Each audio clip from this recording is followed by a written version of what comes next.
We got something a little bit different for you guys today. I was having a conversation earlier about movies and TV shows that I felt like were underrated, underappreciated would be a more apt term for this. And I started rattling off these shows. So while I was talking about it, I started making a list of a bunch of shows. If you just happen to stumble upon my channel and this is your first time watching my videos, none of my videos are scripted. Most of the things that I do are completely off the cuff, but I'll just write some notes down and give bullet points. So if I yap about something and I tend to go in a different direction, just give me a little time. I'll get back on topic. That's why I do make these notes. The other thing that I have to say before I get into this is that I always give disclaimers to contention points that I think you'll have to some of the things that I say. I'm going to reiterate again that I'm saying these movies are underappreciated because there are people who have watched these movies. There are definitely movies that have since become cult classics and have been appreciated by smaller groups of people. But sometimes when the movies came out or the TV shows came out, they weren't really given critical acclaim or have good ratings. Sometimes they had one and not the other, and I just feel like they were unappreciated for different reasons. So the first one that I'm going to start off with is, I think, now getting the credit that it deserves, but I'm old enough to remember when it came out and it really was not well watched or highly watched at all, which was surprising as hell to me. And that is the now really popular show in Friday Night Lights. It is a show that premiered on NBC way back in the mid-2000s. It didn't have good ratings, but it was critically acclaimed by people who watched it. It also had a very devoted group of fans that really liked the show. It was in danger of being canceled multiple times because people didn't watch the show enough. It was moved from NBC to, I believe, DirecTV to a station called 101. I remember having to actually get it on iTunes back in the day just so I could watch like the last few seasons because it wasn't on any of the television programs back then. This was before streaming time, so I just had to make do with what I had. People know what the show is about. It is based off of the book, which became a movie, which then became a TV show. So it's about football, but it was about way more than that. It had so many different social issues that it went upon that football was kind of secondary to it, which I really appreciated. Even as a former athlete, there's a lot of stuff that goes on in football towns that they kind of addressed, and it was more of a drama than a football show. Most people have watched it by now, but if you haven't, I highly suggest watching it. The problem is it's not available on any streaming platforms as of today, but I'm sure it'll make its way back there. But Friday Night Lights, you were way too underappreciated when you first came out. Next up, we have a show that I'm pretty sure I'm the only one who watched. It also came out in the mid to late 2000s. It was a show called Dollhouse, which is a sci-fi show. Again, you're probably like, what the hell show was that? I remember watching it on television. It came on Fox back in the day, and it's a sci-fi show about these people who were made into dolls. And you're like, that sounds stupid. What I mean by dolls is, say they took me and erased my memories and personality and then began to implant me with different ones in order to provide services to people around the world. All kinds of services, not just the ones that you may be thinking of, but it could be someone as a bodyguard, or it could be someone as a friend or babysitter. But it had a bunch of people that were comprised in the show of dolls, and they all did a great job of portraying these different roles. And then it turned into a bit of like a conspiracy in how the Dollhouse got to be started. And it was a really, really good first season. It was canceled halfway through the second season, so the second season was an absolute disaster. But if you're a fan of sci-fi shows, as well as ensemble casts with a little bit of plot twist, I suggest trying to watch it. I don't know where the hell you could find this right now. The last I saw, you could get it on iTunes, but I don't think it's streaming anywhere. I'm one of 7 people who watched that show. It's really underrated, and I thought it was really good, especially that first season. The next one I have here is a movie called Equilibrium. It was a movie that it was a box office and critical failure. You would think with the cast that they had, the movie stars Christian Bale and Taye Diggs, and it's set in a dystopian society similar to like a 1984 or even a Fahrenheit 451, where it's a society that basically gives people drugs to suppress their emotions. It's thought of in this society that emotions is what leads to panic, war, and all kinds of negative things in society. So if you get rid of those, you won't have anything to deal with. So they have these police people who are basically like emotion officers. Now, I'm going to say this very slowly. Anyone who gets caught not taking their dosage is called a sense offender, and they are arrested and, well, executed. But Christian Bale stars in it, and he is one of these clerics that is a part of the people trying to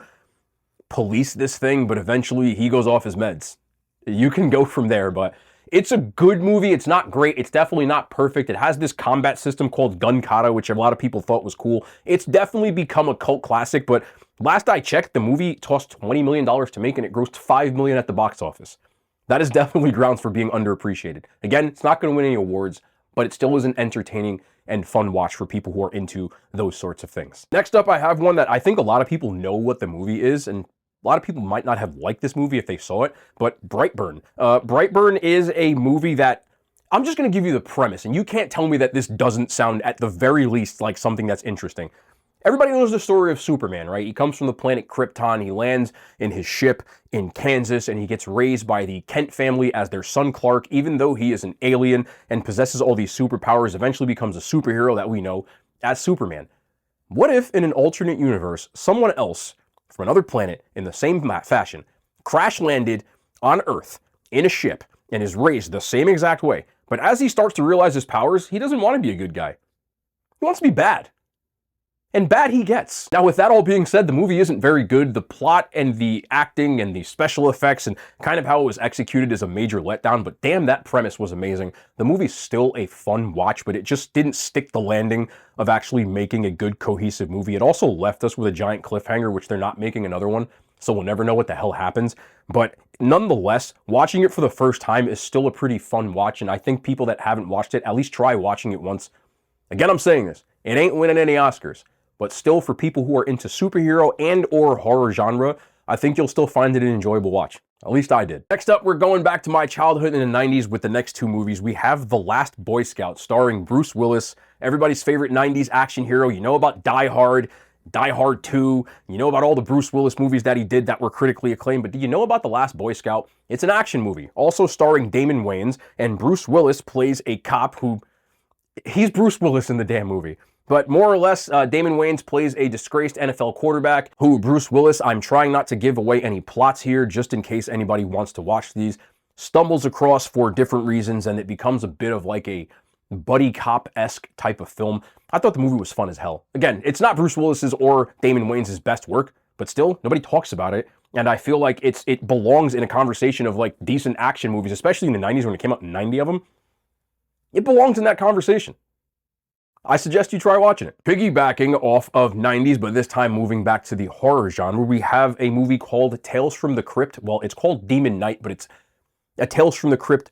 Demon Knight is the actual name of the movie. It has since become a cult classic. The movie stars Jada Pinkett and Billy Zane hamming it up like Billy Zane has never hammed it up in his life before, where he is the collector who is there to collect this vial that is supposedly going to let demons walk the earth, and it's all set in one place, and he converges on this hotel where Breaker, the other main character in the movie, basically has this key that he needs, and Jada Pinkett's there, and it's a romping good time. 90s, I'm not going to be lie about this, it scared the shit out of me, those little demons. Again, this movie came out when I was probably like 4 years old, so, but it was panned, people didn't really like it. Since then, in the horror-scape, a lot of people have been talking about it as a cult film, and I agree with it. Again, not going to win any Oscars, but an entertaining horror movie. It's one of those like Assault on Precinct 13-esque kind of we're hunkered down for one night. It all takes place on one night type of movies, and it's pretty entertaining. And again, I have to say this, Billy Zane is hilarious in that movie. I just have to say that. Like I never think of Billy Zane to be like a funny guy, but he's just so over the top, but still makes it kind of grounded. Does a good job in it. It's a fun movie. I'm going to give you two more. I do have a long list of these, but next up is a movie that now I think gets more credit than it did back then, which is The Faculty. The Faculty was a late 90s horror movie sandwiched in between all of that meta, self-aware, Scream, I Know What You Did Last Summer, urban legends-esque type of movie where you take a bunch of good-looking teenagers, you put them in there, and you add some kind of thin plot, and away we go. When it came out, I think a lot of teens liked the movie, but it was kind of looked at as like not as popular as the rest of those movies. Even when you talk about that generation or genre of that sci-fi horror type of movie, no one talks about The Faculty, and it isn't up until now where I'm starting to see things about it. It is about an alien invasion that is very Invasion of the Body Snatchers-esque, but it takes place in a high school with a bunch of good-looking people, you know? Like, they got Usher in there, and Josh Hartnett's in there, and Jordana Brewster's in there, and it's a good time, man. And as a person who, I went to the movies to see The Faculty. it's a damn good time. And if you're a fan of that millennial, let's take a bunch of good looking people and stick them on the cover of the movie and then just name it something with one word, Scream, you'll like it. Most of you have seen it by now, but again, when it came out, people thought it was corny. The hell they were watching. It's a good movie. And finally, to give you one more TV show that I don't think anybody else watched but me, this is a show called The Following. It starred Kevin Bacon, who was a college professor who was obsessed with this criminal who had like a cult who was on death row. He escapes and then restarts his cult, and he's like, well, chasing after him for a couple of seasons. The first season is really good. Then it just goes off of a damn cliff, and that's why people didn't really watch it, but I think it actually had a pretty decent viewership in season 1. But it's Kevin Bacon, and he's being Kevin Bacon, and people who like those psychological thriller-esque type of, when people join cults and have those type of film, like, I know, you know what I'm talking about, what I'm getting at. Again, this isn't scripted, so somebody could have wrote something that would have sounded a lot better than that, but a very fun watch, especially that first season, really had me. Halfway through the second season, I said, where are they going with this? And then, just like most people, I stopped watching and it was canceled. But it was a good watch, especially that first season. It premiered on Fox. I don't know where you can find it now. Some of these things, you're going to have to really type in. Can I give you one more? Yeah, we're going to give you one more. This movie is called Spree. It stars Joe Keery, the dude from Stranger Things. It came out in 2020, and it was just one of those times where most people didn't have much to do and they were trying to looking for stuff to watch. It's a found footage film, kind of, and I don't like found footage films, but I found this very interesting. It's about this dude, played by Joe Keery, who is an influencer. Well, he wants to be an influencer, and he starts live streaming while he's driving a rideshare app called Spree, and he basically starts doing all kinds of crazy stuff in order to gain a following, including, like, people and everything in between. As his viewership goes up, he starts to do more and more outrageous things, all for the name of views. I feel like the movie was ahead of its time because that's what a lot of live streaming things now, if you ever watch Kick, that's pretty much what they do without the people. But it's just, how much ridiculousness can we do if those numbers keep going up? I won't give you any spoilers and stuff like that, but I just do remember a specific scene of the film where he's committing something that's just like evil as hell. And you can see the comments that people are writing like, nah, this isn't real. It just seems very apt for today. And as a person who has since then become an influencer, I prefer using the term content creator because I'm not influencing anybody to do anything, but it's very apropos, and it really does hit home because I think that people are heading towards this now, and it not only serves as a warning, but it's kind of like a black comedy, and it's a little ridiculous, but it's still a really interesting and fun watch. And as a person who can't stand found footage films, I watched the whole thing multiple times. It's a fun watch. Like I said, that is my first list of underappreciated films and TV shows. I do have a ton more. If people want to hear more, if you want to drop yours in the comments, let me know. Again, this is underappreciated. Some of these were acclaimed by people. Some of these did do decent at the box office, especially to when I get later on in the list, but I just feel like there isn't enough credit given to these movies and TV shows. So I hope you guys enjoyed, and we hopefully can start a series and do this again.